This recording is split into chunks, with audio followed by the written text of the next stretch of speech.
Thank you everybody for attending today.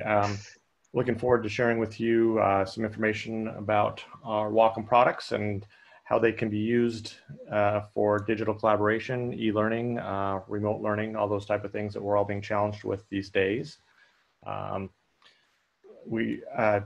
Presenting today is going to be Bill Lindsay, who's a Wacom expert, and he's going to be able to walk us through some of the different products that we think are ideal for solving some of the problems that you're facing today.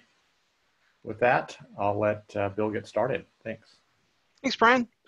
Hey guys, so a couple things real quick. Obviously we're doing this whole thing on e-learning and how Wacom's known. We've been doing this for over 35 years. Wacom's known for our creative capabilities, being able to use a pen on the computer for drawing and things along those lines. But with everything that's been going on, one of the things we've noticed and has really taken off is e-learning, because you want to be able to do work from wherever you're at, typically home. Teachers have been in the front of the classroom for all their lives, writing on a chalkboard or whiteboard, and now you're forced to try to do it from home, and using what I affectionately call a bar of soap on a rope or a mouse, and to try to draw with or write with is pretty difficult to do. So that's where this pen comes in handy. And we're going to talk today about a couple different things. I've got several tools here that we'll talk about, several products that we'll go through.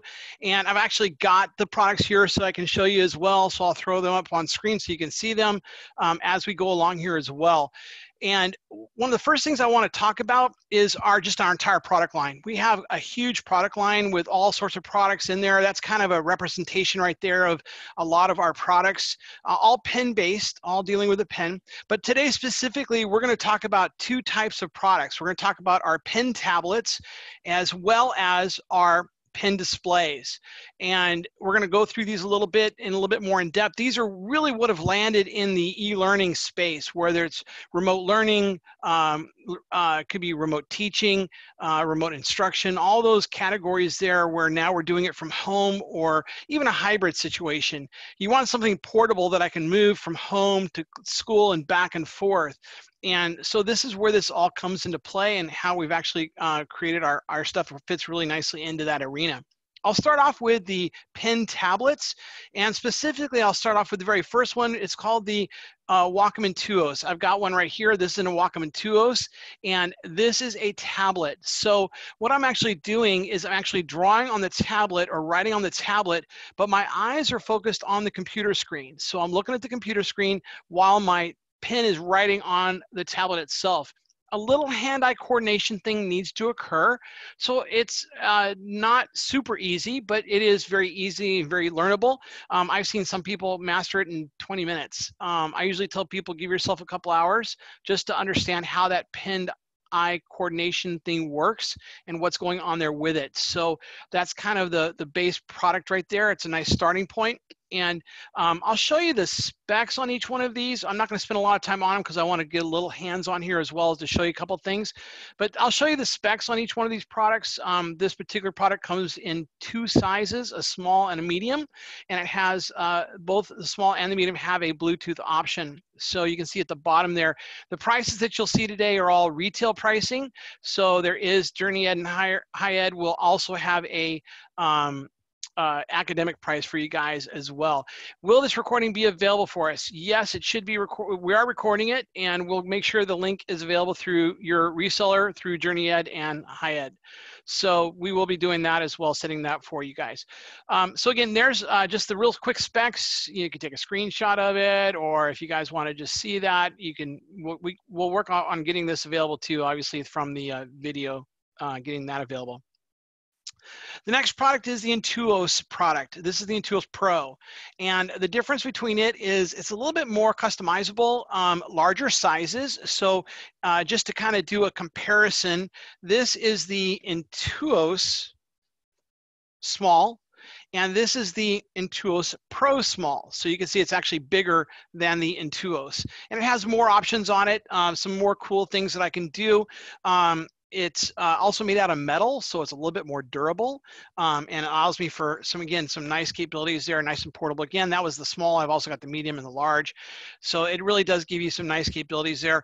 It's including, you'll see in the upper or up on the list there, also what's called a paper edition. And the paper edition, what that does is that actually gives me a option to write on paper on the actual tablet itself, so it helps ease out that hand-eye coordination thing.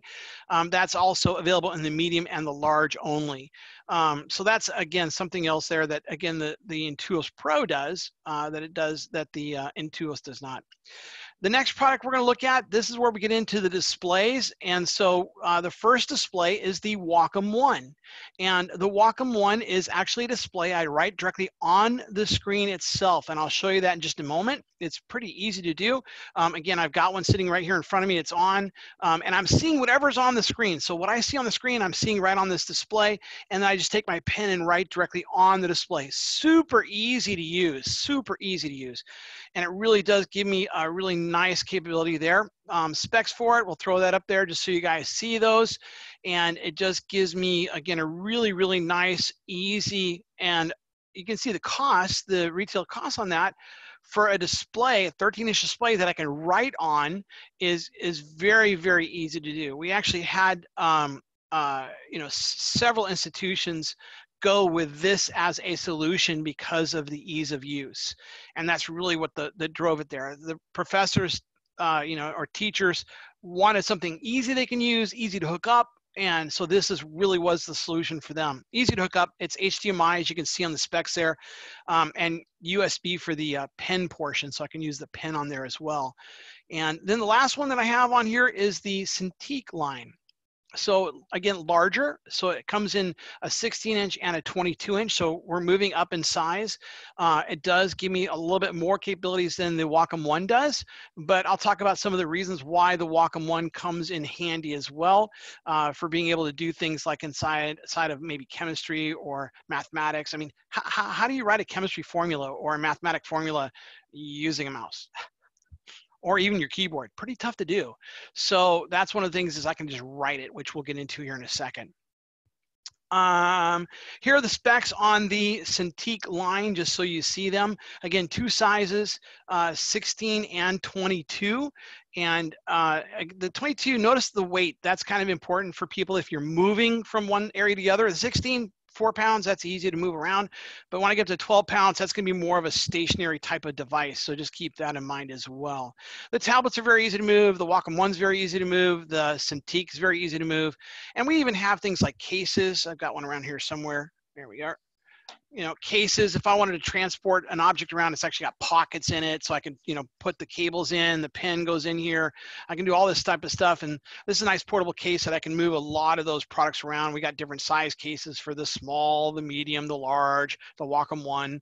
We don't really have a case for the Cintiq 22 because, again, that is not so much a portable device. So let's take a look at some examples here. And I'm in PowerPoint. So some of the things I may want to do is I'm working with math students. And I got my pen in my hand. I've got the Wacom One sitting in front of me. I'm seeing exactly what's on screen there. And if I want to say write an answer, or I can say, okay, looking at this, okay, it says, what's missing? Of course, I've got all this nice little fun Zoom stuff here that's in the way. So let me see if I can get that stuff out of the way. Move that over a little bit. There we go. So I can say, looking at this, I can say, well, what's missing? Well, the cool thing is about things like PowerPoint, Acrobat, even Zoom has a whiteboarding feature. Microsoft has a whiteboarding feature or whiteboarding application. Some of the nice things is, as I'm working with this, we work with any application. That's one of the reasons why Wacom has been so important in this whole pandemic, if you will, is because we work in any application. A pen is just like, it's basically like a mouse. It's just, I'm using the capability that I've grown up with my entire life to be able to write with. So growing up, you've always been able to, write with a pencil or pen on paper or even crayon. And this gives you that capability back onto the computer. So that's one of the main reasons why we do what we do and why it's so easy and why it's so easy to adopt. So you're not going to start work on this. Okay, yeah, what was missing on this? Well, there's a 2 missing here. That's what goes up there. I can come over here and Again, let me get stuff out of the way. There we go. So I look at this, say, okay, what's missing? Couple numbers. Well, if you know the numbers, they're 1 and a 5. And you could do things like, well, you know, what's this angle? Let the student answer it. Again, it's one of those things where I'm working inside a PowerPoint right now. I could be working inside of something like Whiteboard application, or let's say I'm doing a document markup. Acrobat is beautiful for that, for being able to do that with a PDF. And again, all the Microsoft products, all the Adobe products, all the Autodesk products, everything works with a pen, and usually has a pen mode, which is really kind of nice. I'll get back to the Twitter math question of the year. That's it right there. So we'll come back to that if I get time.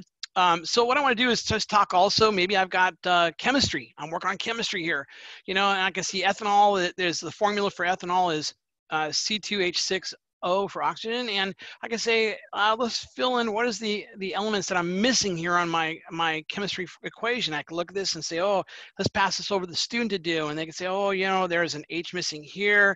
There's an H missing here. That's an O and that's an H. So, you know, they can answer it. And obviously inside of PowerPoint, I can do things like change my pen color. I have a laser pointer, highlighter, eraser, change my color of my pen. So all these different things that I can do inside of PowerPoint that really give me a nice capability for working with this and drawing and controlling things. Here are just a couple, just looking real quickly at a couple of the options there. And I just kind of did this so you see a side-by-side comparison of our most popular versions. And again, that Wacom one has been huge. Again, ease of use, drawing on a screen makes it really, really easy. I think the next slide actually highlights that. Yep, there we go. So again, drawing on the screen mentally and physically and just easy of use is just so simple to do. And when I'm doing the hand-eye coordination on a tablet, there is that little bit of learning curve, but once you get over that learning curve, it's very, very easy to master.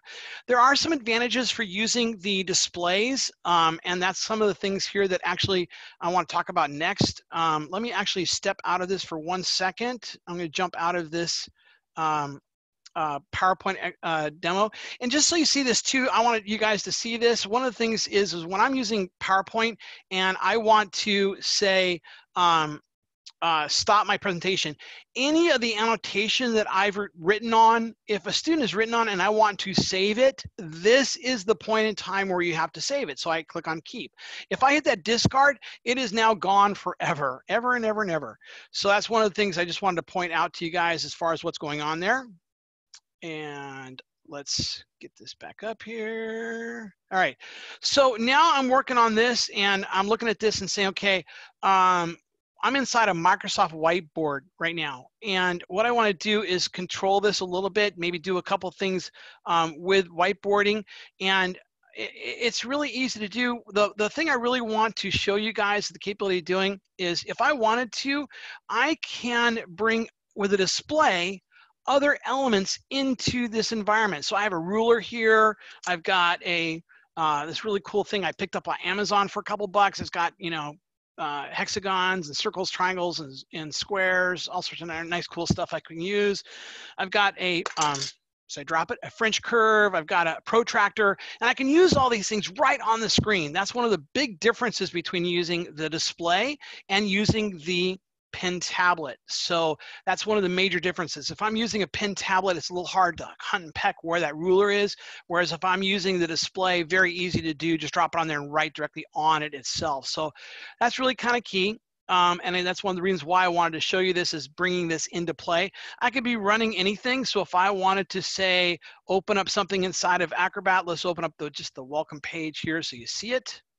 Let me go down to some text. And let's say, as an example, one of the things I wanted to do is just do student markup. They've submitted this paper. Bear with me a second as I, again, try to move some things out of the Zoom stuff out of the way. There we go. Get this full screen.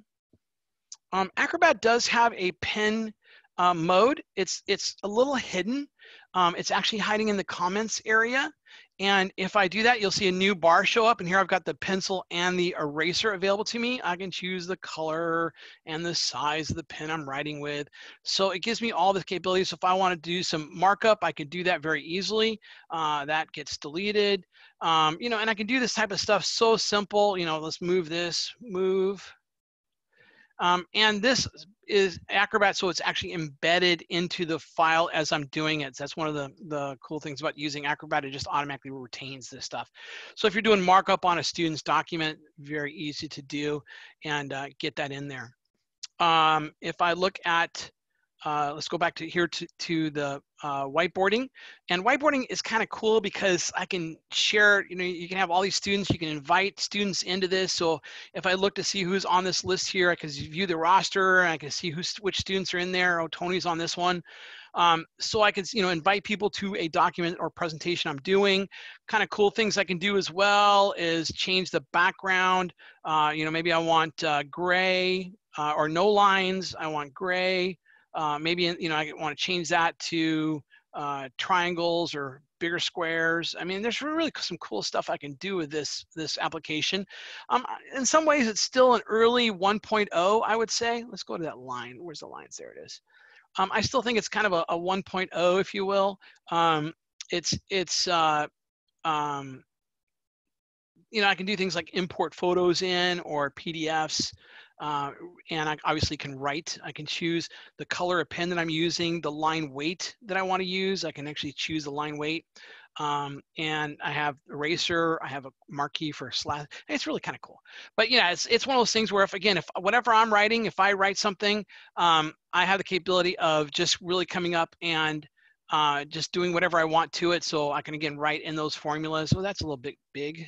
Let's go back and go to this little thinner pen. And just again, fill this out. You know, I can just do this stuff all day long. But, you know, that's kind of the idea is sharing, and that's how people are doing it right now. So a lot of whiteboarding, a lot of Acrobat, a lot of PowerPoint, those are typically the applications people are using, some sort of whiteboarding application. I'm just using the Microsoft one because it's free. Go back into PowerPoint here real quick, because one of the other things I want to just show you real quick, because a lot of people do ask us about it.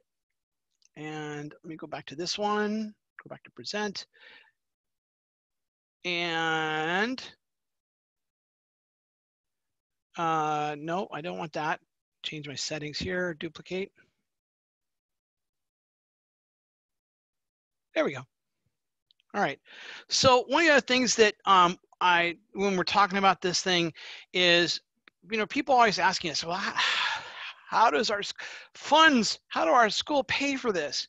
And one of the cool things that obviously the government has done is the CARES Act. And a lot of people don't realize, they think the CARES Act is for cleaning up the school or making sure the virus isn't around. And one of the things we can actually do with the CARES Act is it actually has a clause built in there for equipment, technology. So I want to say it's item 9, but I don't remember where it is exactly, but it's in there. And it actually allows me to essential, notice it deemed essential, deemed essential for what I'm doing. So that's kind of one of the cool factors there. And it does give me that capability. We are going to share this. So I think I can, I'll see if we can get this link set up over. Yeah, read item 9. Here, I'll click on it. It'll take us to the web. So at least you guys can see it here. Bigger.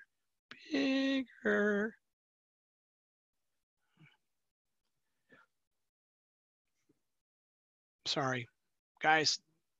I'm fighting the Zoom window here. There we go. Let me scroll down to it. So down here, down 9, CARES Act, la la la la la. Here we go. The law list, 12 allowables. And you notice number 9, purchasing educational technology. There we go.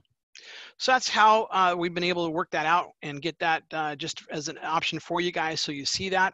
And it's really kind of nice to be able to go and do that. One of the things we have is we do have additional resources for you guys, some really cool stuff. We have actually a community area, and in that community area, we're always doing events. Events being presentations, usually industry people. We've had some math teachers in there, some chemistry teachers in there, and they're presenting, as well as some art people in there. And they're actually presenting, which is really kind of cool, and recording those. So they're actually located in the events area. You can go there and see what's the latest is and what's going on there with it. And that's kind of cool. So this, things like this presentation, hopefully will end up there. We'll see. There's also over almost 1,000 videos we have up on YouTube. So if you ever wanted to learn a little bit more about the pen and how to do things, there's actually buttons on this pen. This pen has 1 button on it. Some of the other products have 2 buttons on it, and there's even a 3-button pen. But it basically gives me the ability to program that for each application specifically. So it gives me a little bit of capability of being able to go and do some special things in each application, which is really kind of cool. Go back. If you guys need more information, or if you want to follow up further, you please reach out to the reseller that invited you to this webinar, and that's both from JourneyEd and HiEd. So please make sure you do that. And Brian, do we have any questions sitting out there that we can reach out and deal with real quick? There was one, and I don't know if you're prepared for this or not, but there's a question about Google Jamboard and how we work with that. Do you have that app set up on your system? You'd be able to show that? I don't have that app set up, but we do work with Google Jamboard. We're actually working with Google quite a lot right now. The latest push is to work with Google in regards to Chromebooks. So that's something that we're actually working on. It's still a bit out. There are 3 kernel versions of Google Chrome, and we work in the latest one, 4.19. There's a 4.14 and a 4.04, I think the other 2. And we're working with Google so that we'll actually work our tablets, and specifically just Wacom tablets. We'll work with all of those particular lines, our kernels. So, but yeah, in those regards, we work very closely with Google. So I do know Jamboard, it does work with our stuff. That's been brought up before. I just don't have it installed on my system. Yeah, so I think in summary on that basically any of the digital collaboration applications, the pen device is going to work with those. Jamboard is probably one of the top 5 that I know that we have instructional users using with our products. So I do know it's a good fit. So thanks for the question. Yeah. Any other questions at all? Don't want to keep you guys too long. There's one about latency, and I think that I don't know if you want to go into that as far as the pen on screen, Bill. Or... So yeah, we sometimes I hear that. Usually it's the higher end. People working with large files or really intensive software that is really resource intensive. The Wacom technology actually does what are called mouse callouts. So we're no different than a mouse.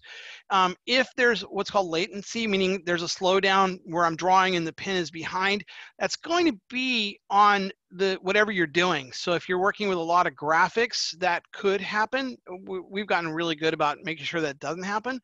And it also, it's kind of based on your resources on your computer. If you're doing stuff like whiteboarding, PowerPoint, all the, any of the Acrobat, any of that stuff, that's a non-issue. When I get into something like Mudbox or ZBrush with some high polygon count, then you might see it, or even Photoshop with a large file, you might see it. But again, that's actually on the software, not us. That's because of the resources of the system. So as far as we're concerned, no, there is no latency. We are doing what are called mouse callouts. So if you see some lag, it's going to be lag on any product you use. Doesn't matter, because we're doing the same thing a mouse would do. As far as we're just using what's called absolute positioning for that capability. Great, thanks, Bill. That was a little technical. Sorry, guys. Anything else, Brian? I don't have any other open questions at this point. Let me look just real quick. Do any of these apps that we're showing today support pen pressure and tilt, or does a pen just act like a mouse? For most of the applications, you're going to get pen pressure. All the Microsoft products, all the Adobe, all the Autodesk, most applications. I will say this: the Zoom whiteboarding feature that's built into Zoom and Microsoft Whiteboard, I do get pressure in Microsoft Whiteboard, but both of those products were rushed to the market. So even though they're a 1.0, they're still a little early in development. So with Zoom, we're talking to them about getting pressure controls in there. That's one of the things that's kind of missing from the Zoom whiteboarding product. It's actually built into the, Microsoft did get it into the Microsoft whiteboarding product. So tilt and bearing, if the application needs it, like an artistic application, yeah, it's built in. There's not a lot of need for it for like calligraphy writing inside of a whiteboard application. So no, it's not built into those. But for a lot of the products, because you'd have to have special brushes and everything else. But for the standard use in most applications, yeah, you're gonna get pressure capabilities. Matter of fact, one of the only ones I know that isn't is the Zoom whiteboarding. That's one of the ones that I'm waiting for their next release of that to really enhance that capability. We've been talking to them, so I'll make sure that they incorporate that stuff in. Things like some of our technology actually has, ready or not, an eraser on the back end of the pen. So if I was to use example like a Cintiq or Intuos Pro and I'm writing and then I want to flip it over and use the eraser, I have an eraser built onto the back of the pen. Some of our other products like the Intuos and the Wacom One, there is no eraser on the back end of the pen, so I just have my pen that I'm drawing with. Depends. I like to configure the button here to be an undo, or in certain applications, even an eraser. So I press a button, I'm now on the eraser. PowerPoint, I can set it up as slide forward, so I'm actually moving from slide to slide. But I do like that undo feature. It's very, very handy. Hit the back button to undo what you got going on. Thanks, Bill. One other question. Someone had an inquiry about hooking up the Wacom One to your computer and what that entails. Can you just do just a 30-second high level of basically the connections that occur there with hooking up a Wacom One to your existing PC? Yeah, it's pretty easy. All of our products, like the tablets, have just a USB cable that I'm hooking up to. The displays, because they're displays, both the Cintiq and the Wacom One, thank you, need HDMI as well. So they're both HDMI monitors, and so I need some sort of HDMI connection. Sometimes people ask me, well, my computer is one of the newer ones that doesn't have HDMI. This is an example of an adapter. There's hundreds of them out there. It's got HDMI on it. It's also got USB on it, and it's got USB-C as my connection. So I've got one sitting hooked up right now to my computer that actually has 2 HDMI ports. So I can actually have 3 monitors if I wanted to. But yeah, it's the capability of being able to hook up something like, all we're needing is an HDMI port and a USB port. And then if your computer does not have those, like it's one of the newer ones, it has USB-C, then this little adapter works great too. And again, there's multiple of these on Amazon, so they're a very popular item. So yeah, that's what I would use if I'm doing that, hooking that up that way. I have actually a video. I'll see if Brian can, maybe we can get that video forwarded of how to hook it up I've got a video I created on that, as well as another video similar to this one that we actually recorded, and I'll see if Brian can get those out as well. So you guys have them through JourneyEd and HiEd, and you probably can reach out to them. Go ahead. And quick question about touch capability on Wacom One. And know that Wacom One does not have touch capability. Some of our higher end Cintiq Pro products do, but none that we're showing here today. Yeah, if I go back, the real easiest way to do this is just to show you, discard, and let me just get back. Wait, where did PowerPoint go? There we go. Right here, this is again the full product line, and again with the full product line, I can say, hey, the duplicate. This does not have touch, no touch, and no touch. And then all the rest of the products do have touch capabilities. So it's mostly our Pro line has touch. And so that's the way to keep it. What we talked about today was the Intuos Pro has touch built in, like the small, that one does have touch built into it. So, again, if I look at that again, look at the specs real quick. These do have touch built in. And again, on that one sheet I showed the comparison, you'll see touch and non-touch as well on those. But again, that starts you off there. The touch really starts around down around this price right here. That's where touch usually starts off. Great, thanks. Anything else, guys? Because I know we're probably just a little bit past. I want to make sure we answer any other questions that need to be I see a done question too. here about fingerprint resistance. It is a display. The Cintiq products and the Wacom one are a display.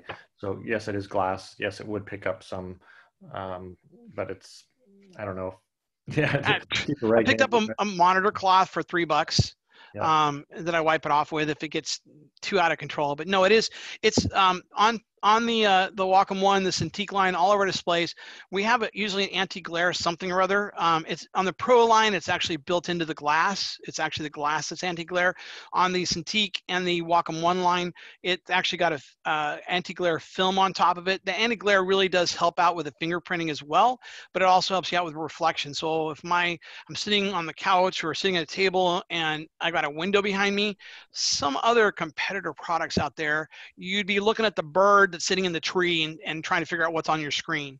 Our stuff, because it has that anti-glare and it diffuses the light, it really does help out a lot. So that really kind of is cool. And if you need to wipe off the fingerprints, yeah, I picked up this little monitor cloth for, actually, I think it's a car rag. I just thought, oh, there's a nice little rag. And so that's what I bought. And that's what I used to wipe off the monitors. Makes it easy. And this might be getting a little bit in the weeds.